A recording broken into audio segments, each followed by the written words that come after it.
नमस्कार, city centre देख रहे हैं आप। मैं हूं आपके साथ शिवानी मिश्रा और बुलेटिन की शुरुआत करेंगे बड़ी खबर के साथ। जयपुर से बड़ी खबर। जयपुर के जेके लोन हॉस्पिटल के ब्लड बैंक में प्लाज्मा चोरी का मामला है। पुलिस की कार्रवाई सवालों के घेरे में है।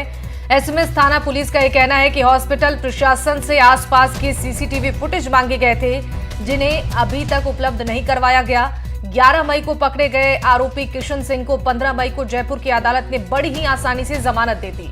आरोपी लैब टेक्नीशियन किशन सहाय को गिरफ्तार करने के बाद भी पुलिस उससे कोई राज नहीं उगलवा पाई है, ना ही कोई खास सबूत इकट्ठा कर पाई है। आरोपी को अदालत से बड़ी आसानी से जमानत मिल गई। यहां तक कि एफएसएल की जांच ही नहीं करवाई गई है। हॉस्पिटल से सीसीटीवी फुटेज तक गायब मिले हैं। तो चलिए इसी खबर पर चर्चा के लिए और ज्यादा जानकारी के लिए हमारे साथ जुड़ गए हैं अनुल कुमार गोठवाल जी, पूर्व एडिशनल डीसीपी हैं, और सुशांत पारिक हमारे संवाददाता हमारे साथ जुड़ गए हैं। सबसे पहले रुक कर लेंगे संवाददाता सुशांत पारिक का। सुशांत, इस पूरे मामले में ताजा अपडेट क्या है और इस खबर की विस्तार से जानकारी सबसे पहले दर्शकों को दीजिए। देखिए, ताज़ा अपडेट तो यही है कि किशन को एक तरीके से जमानत मिल गई सबूतों के, साक्ष्यों के अभाव में, और अपने आप में ये पूरा सिस्टम जो है उस पर सवाल खड़े करने वाली घटना है, क्योंकि इतना बड़ा मामला प्लाज्मा चोरी का जब रंगे हाथों पकड़ लिया गया है और उसके बाद भी अगर उसके खिलाफ पुलिस जांच में साक्ष्य नहीं मिल पाए या फिर प्रशासन, जो अस्पताल प्रशासन है वो सहयोग नहीं कर रहा, तो ये बता रहा है कि सिस्टम किस तरीके से कोलैप्स कर चुका है, सिस्टम की कितनी बड़ी मिली भगत है। पहले तो आपकी आंखों के सामने ये सब कुछ हो रहा था, और जब इस मामले का खुलासा हुआ और 76 बैग जब प्लाज्मा के पकड़े जाएं और उसके बाद सीसीटीवी फुटेज नहीं मिले, यहाँ तक कि एफएसएल की जांच नहीं हो और जो तार हैं वो भी काटे जा चुके थे वहां पर सीसीटीवी कैमरों के, तो ये सारा घटनाक्रम बता रहा है कि अस्पताल के भीतर निश्चित रूप से ऐसी और भी मछलियां हैं जो वाकई जिन पर एक्शन होना चाहिए, और पूरे सिस्टम पर सवाल जो खड़े हो रहे हैं, क्योंकि एसएमएस पुलिस का ये दलील भी गले नहीं उतर रही है कि हमें साक्ष्य नहीं मिले। इतना बड़ा मामला अगर है तो साक्ष्य जुटाने चाहिए थे। गोठवाल साहब हमारे साथ हैं, वरिष्ठ जो हैं पुलिस अधिकारी रहे हैं लंबे वक्त तक, और इन्होंने बहुत सारे ऐसे केस देखे हैं। ये ज्यादा ब्रीफ कर पाएंगे पुलिस की कार्यशैली को लेकर, लेकिन बड़ी चूक तो है। और जिस तरीके से पकड़ा था, लगा था कि किशन से पूछताछ में कई सारे और जो रैकेट इस तरीके से हैं उनका खुलासा होगा। क्या दूसरे अस्पतालों में भी ये खेल चल रहा है, इसके बारे में जानकारी मिलेगी। पुलिस पूछताछ में उससे कोई ऐसी बात निकलकर नहीं सामने आई, क्या पूछताछ ढंग से नहीं हुई, या फिर जिस तरीके से ये पूरा खेल चल रहा है उसमें एक तरीके से शय देने का काम है। ये सारे सवाल हैं जो अदालत ने जिस तरीके से साक्ष्यों के अभाव में बरी किया है, सिस्टम पर खड़े होते हैं। बिल्कुल बिल्कुल। अनिल जी हमारे साथ हैं, और अनिल जी, आपने सुना हमारे सहयोगी सुशांत ने इस पूरे मामले की जानकारी दी। साफ तौर पर प्रशासन पर सवाल खड़े होते हैं, क्योंकि ये बड़ी लापरवाही है। जांच पड़ताल होती है तो कई ऐसे सबूत निकलकर सामने आएंगे, कई लोगों के नाम इसमें शामिल होंगे, तो ये कितनी बड़ी लापरवाही आप इसे मानते हैं? देखिए, ये सबसे पहले तो हमारे जो पुलिस ऑफिसर जांच कर रहे थे उनका बड़ी वो अनुसंधान है, वो ठीक ढंग से नहीं किया जा रहा। कहीं ना कहीं वो उसकी दिशा उन्होंने गलत चुन ली। अच्छा। मैं तो ये कह रहा हूँ कि एक इनकी कमेटी बैठी, कमेटी के बाद में एफआईआर हुई है। एफआईआर के बाद में मान लो वो गायब हो गया था, 4 दिन बाद पकड़ा गया, तो इनको उसके क्या क्या लिंक है, किन किन से बात करता था, क्या कॉल डिटेल है, क्या लोकेशन रही है, ये सारे टेक्निकल ये तो जुटा ही सकती थी पुलिस, आईए जुटा सकता था। साथ ही अगर मान लो कई दफे सहयोग नहीं मिलता है या गवाह मान लो बाहर गया हुआ है और मुलजिम अरेस्ट है, उसके आने का इंतजार है, तो क्या आप कोई एविडेंस कलेक्ट नहीं करोगे? आपको नोटिस देना चाहिए। 91 का सीआरपीसी में प्रावधान है, वो कैसे नहीं देते? 24 घंटे के अंदर लाके और वो खड़े रहते आईओ के सामने, पुलिस अधिकारी के सामने। मेरा ये मानना है कि इसको बिल्कुल लाइटली इन्वेस्टिगेशन किया गया और सीनियर और सुपरवाइजरी ऑफिसर्स ने इसके ऊपर कोई ध्यान नहीं दिया कि हाँ होती रहती है। जबकि ये एक ऐसा वो है कि मानव से जुड़ा हुआ, एक जीवन से जुड़ा हुआ ब्लड बैंक से इस तरह का, जहां पर कि 16-16 आदमी की ड्यूटी है और 4 आदमी कम से कम एट ए टाइम वहां रहते हैं, तो बाकी के जो जो आदमी है वो गवाह देते, मान लो चोर या मान लो वो नहीं बताता है, तो उनकी क्या ड्यूटी है? उनके कैमरे काटे, तार कटे हैं, वो एविडेंस कलेक्ट करते। इलेक्ट्रिसिटी की डील क्यों नहीं किया गया? ये रजिस्टर मेंटेन क्यों नहीं किया गया? हाँ, हाँ। उनको बुला के आमने सामने पूछताछ करते। मुलजिम जब था तो उसको पूछताछ करते। रिमांड के लिए देखो, मैं आपको बताऊं कि प्रोसिक्यूशन और इसका तालमेल बिठा के मजिस्ट्रेट जज को इसकी गंभीरता को बताना चाहिए। तो कोई ऐसा जज नहीं है कि वो गंभीर होके इस तरह की कार्रवाई में सहयोग नहीं करे। हाँ, आप फाइल के ऊपर ही कुछ भी नहीं लाओगे तो आरोपी के वकील कहेंगे साहब देखो फाइल में तो कुछ भी नहीं है, मेरे आदमी को ये गलत पकड़ लाए। तो ये चीजें सारी थी, ये पुलिस का और प्रोसिक्यूशन का काम है उसको जमानत मिलना।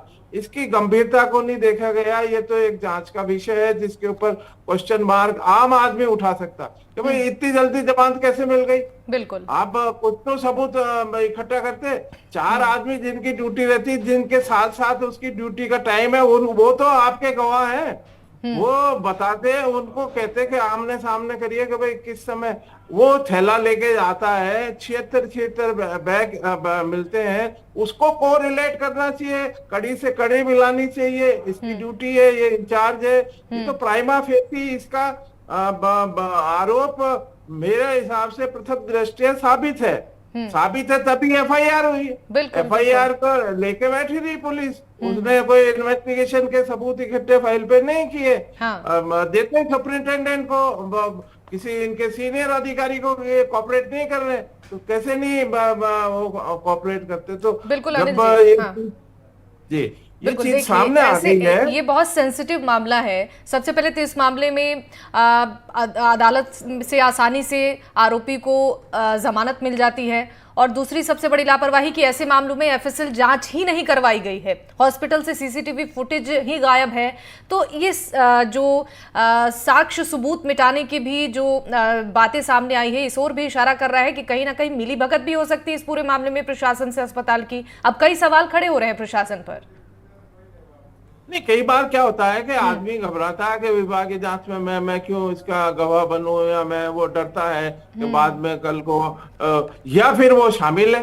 मैं कह रहा हूँ या तो वो गवाह है या शामिल है, तो उनको भी अरेस्ट करते हैं। हमारे सामने कभी कभी इन्वेस्टिगेशन के अंदर ये आता है कि ये कोऑपरेट कर रहा है, ठीक है, नहीं तो ये कोऑपरेट नहीं कर रहा तो क्यों नहीं कर रहा है? इसका मतलब है इस भूमिका है, हमारे पास सबूत नहीं है तो उसको अरेस्ट करना चाहिए। मैं तो कह रहा हूँ तीनों चारों को, जब वहां से गायब हुआ, 4 की ड्यूटी एक साथ है, तो वो तो चारों उसके जिम्मेदार है। चारों को, अकेले को अगर किशन था ये, तो अन्य को भी अरेस्ट करना चाहिए। बाद में जाके वो गवाह बने, उससे पहले तो उनको अरेस्ट करके कोर्ट में पेश होना चाहिए कि ये इसलिए गवाह नहीं दे रहे कि ये खुद मुलजिम है।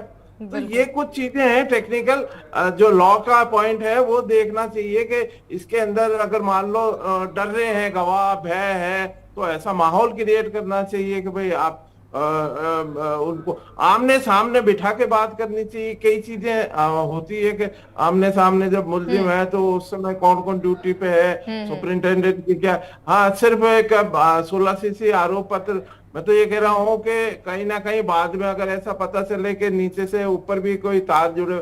ये एक अखबार ने तो इतना हिंट दिया कि जेएलएन अस्पताल के प्राइवेट उसको भेजता है। तो मैं तो कह रहा हूँ कि आप सीधे नहीं जाके उन हॉस्पिटल से इन्वेस्टिगेशन करते कि भाई आपके पास प्लाज्मा कहाँ से आता है, आप बताइए। तो वो बताते सीधा। अगर मान लो मुलजिम नहीं बता रहा है या किशन साहब नहीं बता रहा है, तो अस्पताल को नोटिस देते कि भाई आपके पास प्लाज्मा लेते हो, हाँ कि प्लाज्मा आप कहाँ से लाते हो, आपका स्टॉक बताइए, मैं इन्वेस्टिगेशन कर रहा हूँ, हमारी चोरी का मामला है। वो बताते तो वहां से पकड़ में आता। अगर मान लो सीधा नहीं है तो वो बताते कि हाँ साहब ये लेके आता था, हम इतने पैसे देते थे, या जो भी अगर बाय द वे ये है, उल्टी इन्वेस्टिगेशन भी शुरू कर सकते थे। ये भी नहीं कर रहे हैं। तो जब एक हिंट मिल गया कि जेएलएन अस्पताल के प्राइवेट अस्पताल को बेचा जा और 76 रिकवरी हुई है, तो मेरा ये मानना है कि इसमें लापरवाही हुई है सीनियर अधिकारी। बिल्कुल, यानी कि अब इस पूरे मामले को लेकर अभी से भी अगर जांच पड़ताल होती है तो हो सकता है कि कई और बड़े नाम इसमें सामने आ सकते हैं और कई बड़े खुलासे भी हो सकते हैं। इसमें जरूरत है प्रशासन को सख्ती से इस मामले में अब संज्ञान लेने की। बहुत बहुत शुक्रिया सर, आप हमारे साथ जुड़े, अपना कीमती वक्त दिया। बढ़ते हैं आगे। बांसवाड़ा में 5.5 करोड़ दाम के स्टाम्प गबन के मामले में कोतवाली पुलिस ने तत्कालीन कोषाधिकारी अरविंद शर्मा को गिरफ्तार किया है। अरविंद शर्मा साल 2020 से 2023 तक कोषाधिकारी के पद पर रहा था। जांच में यह सामने आया है कि गबन का लगभग 3 करोड़ 60 लाख रुपए का स्टाम्प तत्कालीन कोषाधिकारी अरविंद शर्मा के कार्यकाल के समय से ही गबन किया गया था। इस गबन के बारे में 29 अप्रैल को वर्तमान ट्रेजरी ऑफिसर हितेश गौड़ ने रिपोर्ट दी थी कि स्ट्रांग रूम में ऑनलाइन स्टाम्प का स्टॉक और उपलब्धता में 5 करोड़ 88 लाख के स्टाम्प का अंतर पाया गया है और इसको लेकर गौड़ ने कैशियर नारायण लाल यादव और वेंडर आशीष जैन के खिलाफ नामजद रिपोर्ट कोतवाली थाने में दर्ज कराई थी। आपको जानकारी देते चले कि अरविंद शर्मा ने स्टाम्प गबन की जानकारी देते हुए भी कोई संज्ञान नहीं लिया था और ऊपर से गबन के आरोपियों से इसके बदले उपहार भी लिए थे। पुलिस अधीक्षक हर्षवर्धन अग्रवाल ने यह बताया है कि पता लगाने की कोशिश की जा रही है कि इस गबन में और भी किसी की संलिप्तता थी या नहीं। आरोपी अरविंद शर्मा जयपुर का रहने वाला है और फिलहाल गोविंद गुरु जनजातीय विश्वविद्यालय में वित्त नियंत्रक के पद पर कार्यरत है।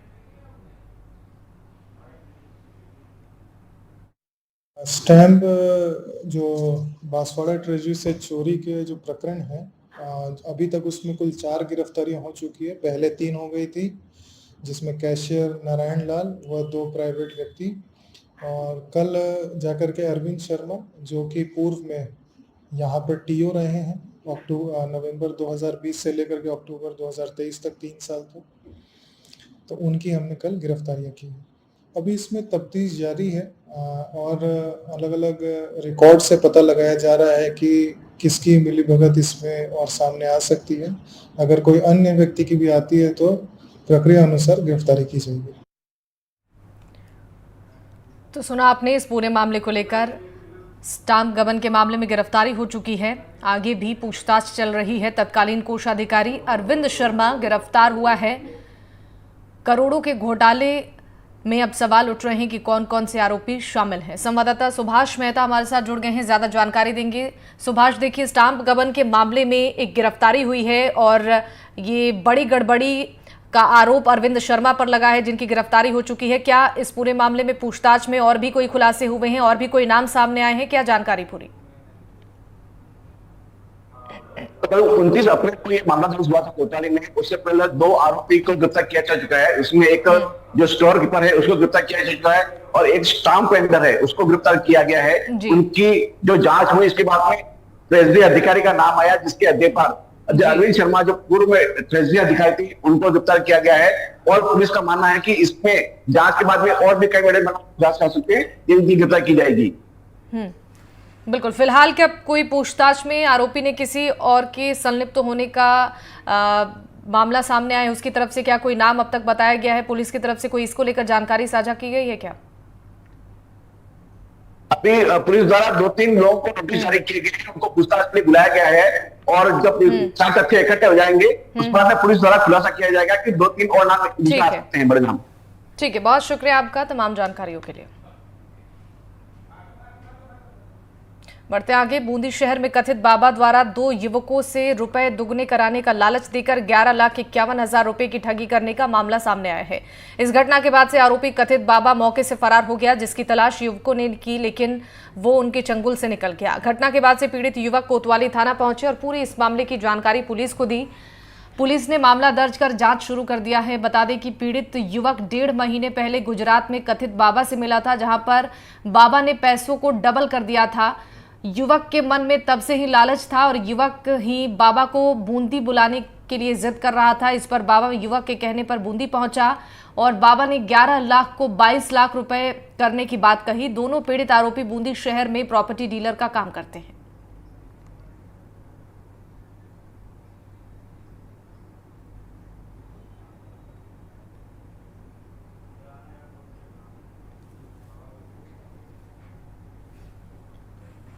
तो बूंदी में पैसे डबल करने के नाम पर ठगी करने का मामला सामने आया है। 2 युवकों के से यहां पर 11 लाख रुपए की ठगी की गई है। पैसे दुगने करने के लालच में युवकों ने कथित बाबा को 11 लाख रुपए दिए थे और जिसके बाद से मामला दर्ज कराया गया है और पुलिस इस मामले की जांच पड़ताल कर रही है।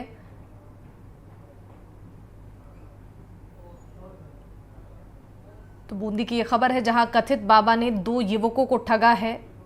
आरोपी बाबा के खिलाफ मामला दर्ज करा दिया गया है और पुलिस मामले की जांच भी कर रही है। दरअसल पैसे डबल करने के नाम पर ठगी की गई है। 2 युवकों से 11 लाख रुपए की ठगी की गई है और जिसके बाद से ही कथित बाबा फरार बताया जा रहा है। और इस पूरे मामले को लेकर बूंदी पुलिस थाने में मामला दर्ज करा दिया है दोनों युवकों ने और पुलिस की तरफ से फरार बाबा की तलाश जारी है और इस पूरे मामले को लेकर संज्ञान लिया जा रहा है, जांच पड़ताल की जा रही है।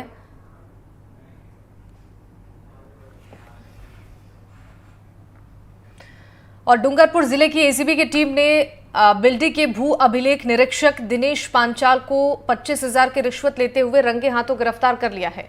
आरोपी पर कृषि भूमि का अलग अलग नाम से नामांतरण खोलने के एवज में परिवादी से रिश्वतखोरी का आरोप है। डूंगरपुर एसीबी चौक के उपाधीक्षक ने कहा है कि मनपुर निवासी ने पुलिस चौकी में शिकायत दर्ज करवाई थी और शिकायत में कृषि भूमि का अलग अलग नाम से नामांतरण खोलने की एवज में 50,000 की रिश्वत की मांग करने का आरोप लगाया गया था। इस मामले के सत्यापन के बाद से डूंगरपुर एसीबी की टीम ने आरोप को ट्रैप किया।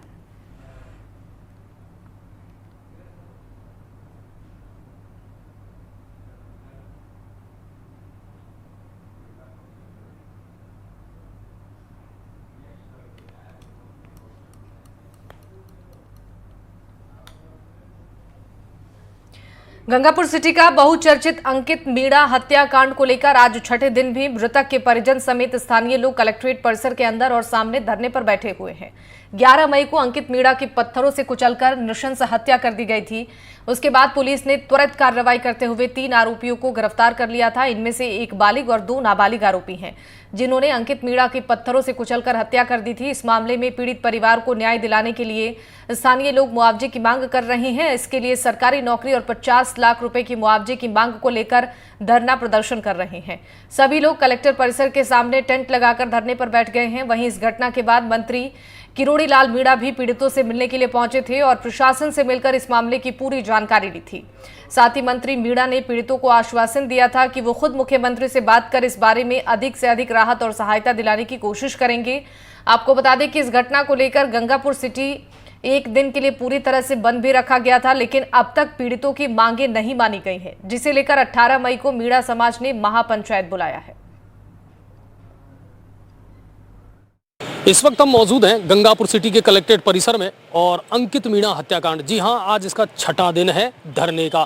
11 तारीख को नृशंस हत्या कर दी गई थी अंकित मीणा की और उसके बाद पुलिस ने तत्परता दिखाते हुए इसके जो आरोपी हैं उनको गिरफ्तार भी कर लिया था। और उसके बाद से लेकर के अब तक आज छठा दिन है और परिजनों ने अभी भी धरना दे रखा है कलेक्ट्रेट परिसर में और कलेक्ट्रेट परिसर के सामने।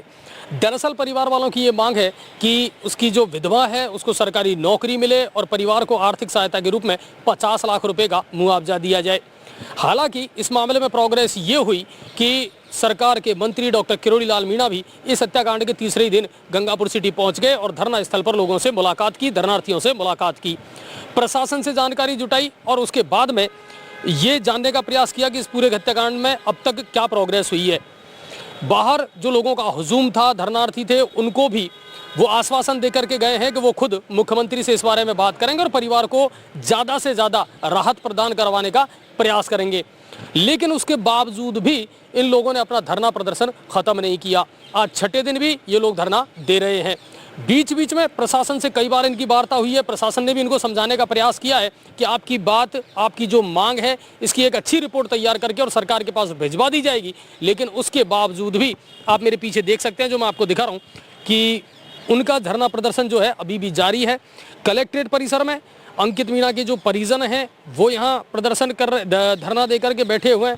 उसकी विधवा पत्नी और बच्चे, इसके अलावा उनके जो रिश्तेदार हैं वो यहाँ पर मौजूद है। इसके अलावा कलेक्ट्रेट परिसर के सामने भी टेंट लगा करके और समाज के बहुत सारे लोग जो हैं वो धरना दे रहे हैं। मृतक अंकित मीणा जो हैं, उनकी बुआ जी जो हैं वंदना जी, वो हमारे साथ है, तो उनसे भी हम थोड़ा सा जानने का प्रयास करेंगे कि आखिर अब तक इस मामले में प्रोग्रेस। और एसपी राकेश राजौरिया जी हमारे साथ जुड़ गए हैं बातचीत के लिए। देखिए, जिस तरीके से इस पूरे मामले को लेकर धरना दिया जा रहा है, पिछले 6 दिनों से लगातार मांग की जा रही है और वो मांगे अब तक नहीं पूरी हुई हैं, आश्वासन तक इस परिवार को नहीं मिला है। क्या एक्शन लिया जा रहा है प्रशासन की तरफ से? मैडम इसमें जो घटनाक्रम हुआ था, हेलो, हाँ जी बोलिए। हाँ मैडम, जो ये मर्डर का घटनाक्रम हुआ था, पुलिस हाँ। ने बिल्कुल त्वरित कार्रवाई करते हुए 2-3 घंटे के अंदर ही जो सारे मुलजिम थे उनको डिटेन कर लिया था। इसमें एक व्यक्ति था जो बालिग था और 2 उसमें नाबालिग थे। पुलिस ने उसको तुरंत गिरफ्तार कर लिया और पुलिस की कार्रवाई से परिजन संतुष्ट भी हैं। इनको मुआवजे का जो सरकार से मुआवजा मांगना चाह रहे हैं, उसके लिए एसपी साहब ने, कलेक्टर साहब ने आगे भिजवा दिया है और अभी उस पर विचार चल रहा है। लेकिन राकेश जी देखिए, परिवार की तरफ से जो मांगे और भी मांगी जा रही हैं, जिसको लेकर आवाज उठाई जा रही है, और 18 मई को मीणा समाज की तरफ से महापंचायत भी बुलाया गया है, यानी कि असंतुष्टि है, तभी तो ये नाराजगी है और लगातार छठे दिन भी धरना प्रदर्शन दिया जा रहा है। नहीं, इसमें मुख्य रूप से तो इनका मुआवजे की मांग को लेकर ही है धरना प्रदर्शन। 18 तारीख को इन्होंने कोई पंचायत बुलाई है, निगरानी जारी है अभी। तो राकेश जी, इन मांगों को लेकर क्या कोई आश्वासन इन्हें नहीं दिया जा रहा है? जो इनकी मांगे उठाई जा रही हैं, हालांकि इस पूरे मामले में प्रशासन की तरफ से कार्रवाई हुई है, आरोपियों को गिरफ्तार भी कर लिया गया है, लेकिन जो मांगे इनकी है, जिसकी वजह से ये धरना प्रदर्शन किया जा रहा है, आक्रोश परिजनों में है, ग्रामीणों में भी है, तो क्या इन्हें कोई आश्वासन अब तक नहीं मिला है? परिजन एसपी साहब, कलेक्टर साहब से मिले थे।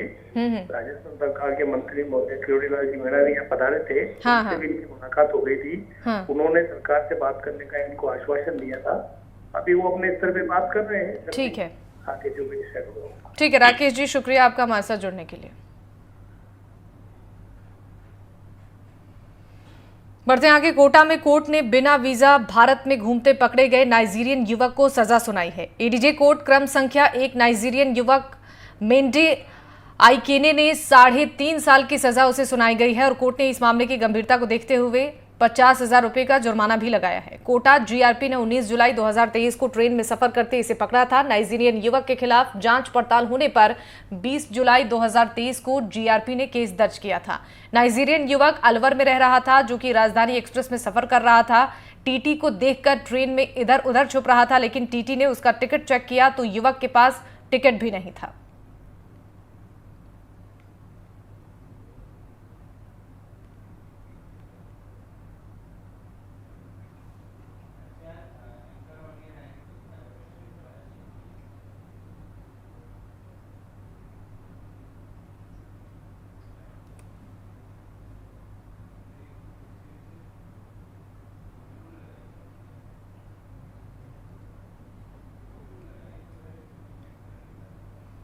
तो एडीजे कोर्ट ने यह फैसला सुनाया है।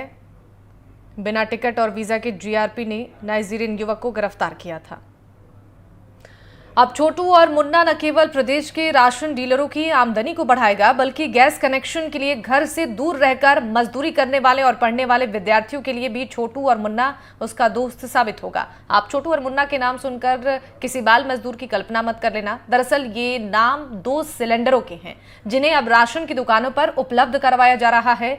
गैस कंपनियों से बातचीत करने के लिए खाद्य विभाग 5 और 2 किलोग्राम के गैस सिलेंडर अब राशन की दुकानों पर उपलब्ध करवाने की तैयारी कर रही है। इन गैस सिलेंडरों को बेचने से राशन डीलरों को जहां मोटा कमीशन मिलेगा, वहीं घर से दूर रहकर दूसरी जगहों पर मजदूरी करने वाले और विद्यार्थियों को अब गैस कनेक्शन के झंझट से छुटकारा मिल जाएगा। खाद्य विभाग ने 5 किलो के सिलेंडर का नाम छोटू रखा है, तो वहीं 2 किलो के सिलेंडर का नाम मुन्ना रखा है।